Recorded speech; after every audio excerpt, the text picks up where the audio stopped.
I said I'd be back in the near future to rank the classic stages of this beautiful masterpiece of a game. And I think I said everything introductory wise in the modern video, so how about we just get into this thing? Actually, no, real quick. Hi. Post-record Motor Drive here. I just wanted to put up a comment that someone posted on the modern video, talking about how Chemical Plant is a favourite stage because of the music, and how it's an example of Sonic's power compared to 20 years prior, with him blasting through the plant as well, since that's basically what happens in the stage. I just thought it was an awesome way of describing the stage and giving credit to the awesome soundtrack. And like, the only reason I've never brought the music up was just because I felt like it was common sense that the entire generation's OST is a banner. Shout out to Joseph for making this awesome point regardless.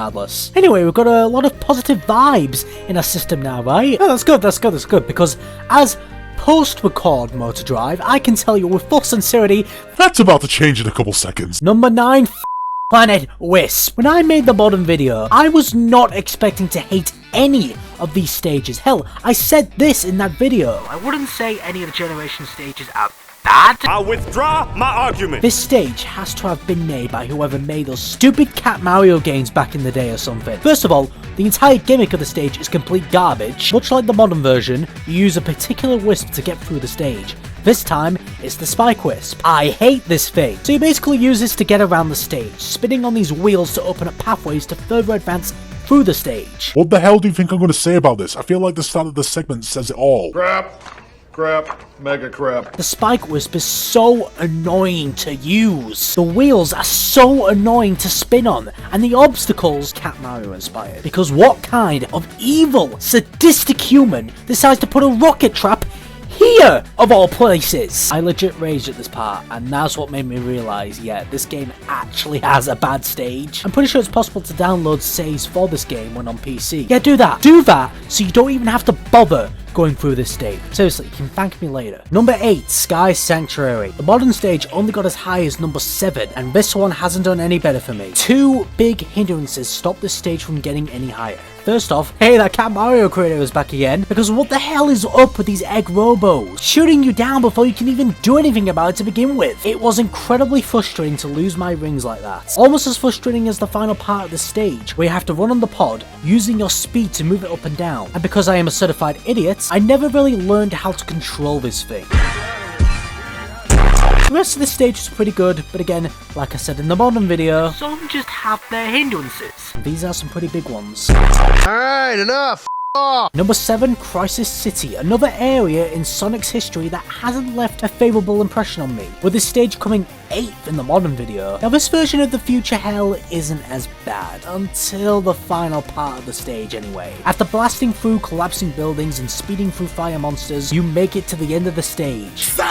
Okay, so you make it to the final section of the stage, in which the tornado is carrying all this debris which you need to travel across to get to the end of the level. The problem is, the platforming can be very janky? Basically, it can be very easy to fall off if you get stuck on a platform. A similar thing can actually happen at the end of the Perfect Chaos boss too. Maybe I'll talk about that in the future. But yeah, a pretty cheap way to lose the perfect rank. Although I'm sure my lack of skill causes this to happen as well. Alright, I get it! Either way, kinda ruined the stage's enjoyment for me. Number 6, Chemical Plant. This also ranked at number 6 in the modern video too. I'm not gonna lie with you guys, I can't really remember much of this stage. I literally only played this a few days ago, why can I not remember anything about it? Until I went back to look at the footage, all I could really remember is spin dashing through these crates and the huge water slide. I mean, it wasn't an annoying stage or anything like that. It was fun to play, and even the underwater part was bearable for me. There's just not much else to say about this. I mean, I tend to finish this one quicker than Green Hill, aka the first stage of the game, which says a lot in this context. Speaking of, number 5, Green Hill. It's had a bit of a decline from the modern video, with it slipping out of the top 3 in the classic stages, but it's not bad or anything. Hell, it was actually really hard to decide on an order with these remaining 5 stages. All of them are quality, and a lot of fun, so I decided to look at it a different way. How much is there happening in the stage? Which is why Chemical Plant ended up finishing lower, because not too much was happening. And seeing how this is the first stage of the game, it's also kept pretty basic. You've got your loops and your decent platforms to venture through, but it's nothing miraculous. At least compared to the remaining 4 stages left to go over. But that should not take away the fact that this stage is still a lot of fun to play. Number 4, Speed Highway. Quite the decline as well, considering this had the top spot in the modern video. Again, another quality stage, showing just how difficult the decision was, because I was thinking it was going to be number 1. There's just not as much happening in this one compared to the last 3, for me me at least. But still, it's an awesome stage. Dashing through buildings, there's these cool bells that give you rings when you hit them, which just gives the stage even more charm. The platforms are pretty fun to jump through, and it's got some pretty cool shortcuts too. That's about all I gotta say about this one. Let's head into the top 3. Starting off with Seeside Hill. Bit of a surprise, maybe? Considering how much I went off on underwater stages in general in Sonic games. Oh, more underwater sections, right? We're not interested in that, no. They definitely work much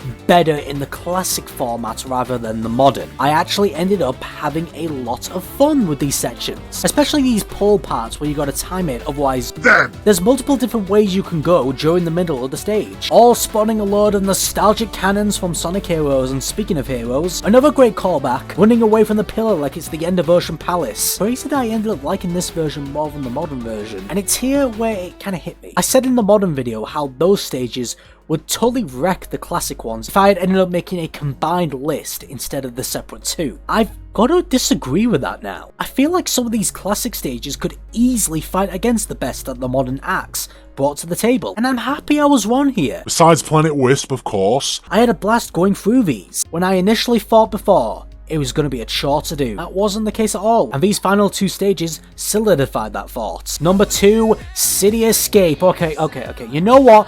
I have to put up the music on this one. I've been holding back because, again, the music should speak for itself. I shouldn't have to explain any of that, but just listen.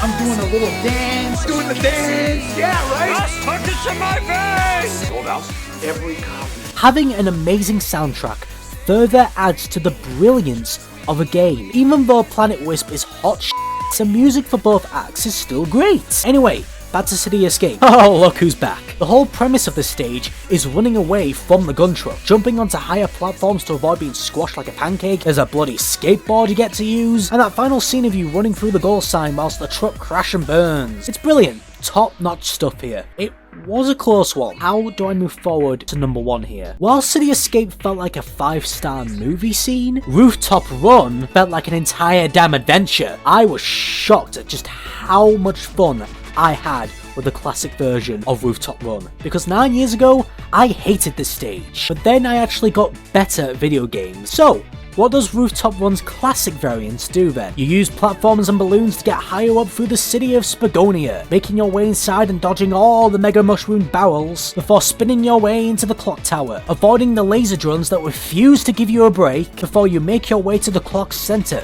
spinning inside its machinery to literally wreck Eggman's ship in half, before running across said ship and escaping as it explodes and running past the goal line. What did I say? A whole damn adventure! Which makes sense considering how Sonic Unleashed was a huge adventure around the whole world. What an amazing stage, and the truest example that classic Sonic can indeed work in the modern time.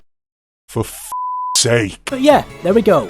All modern and classic stages have now been ranked. So as a quick summary, Rooftop Run, City Escape and Speed Highway, they're all godlike. Planet Wisp can go f*** itself and take this game with you.